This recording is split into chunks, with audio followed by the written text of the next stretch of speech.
Let's ask Senator Marco Rubio, who's doing a lot of work to get more Republican senators in the White House. Do you think the president's got a strong case? After all, unemployment is down, revenue is up. He feels Obamacare is popular. Do you think the president's got a strong case?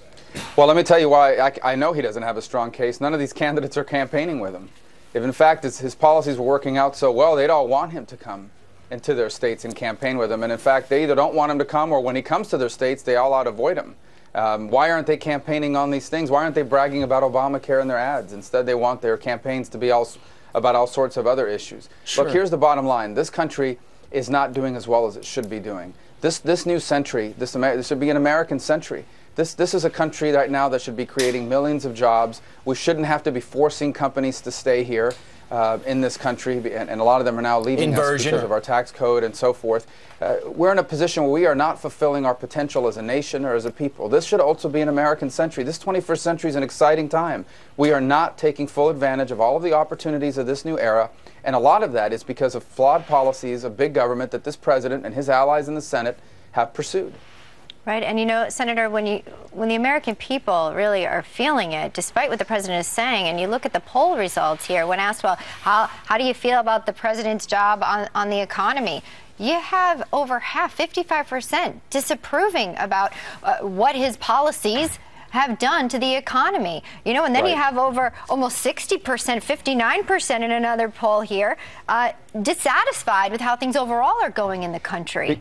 Because for people, the economy is not the weekly reports from the Labor Department or how Wall Street closed today. Their economy is the fact that they're not making as much as they were 10 years ago. They've had to dip into their retirement savings. Their house is worth less than what they owe for it. Their kids went to college, owe a bunch of money, but can't find a job with a degree that they borrowed all this money to pay for.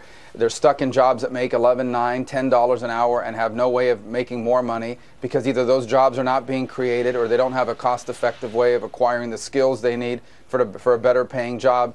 And what this president and this White House offers are 20th century solutions, 19th century solutions that didn't even work well in the 19th and 20th century. Sure. They don't have any modern ideas for modern challenges or modern opportunities, and it's been exposed over the last few years. Absolutely.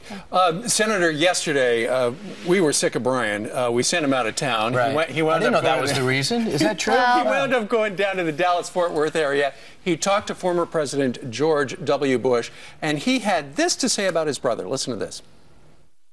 Yeah, I think he wants to be president. I think he'd be a great president. He understands what it's like to be president for not only the person running or serving, plus family. He's seen his dad, he's seen his brother. And so he's a very thoughtful man, and he's weighing his options.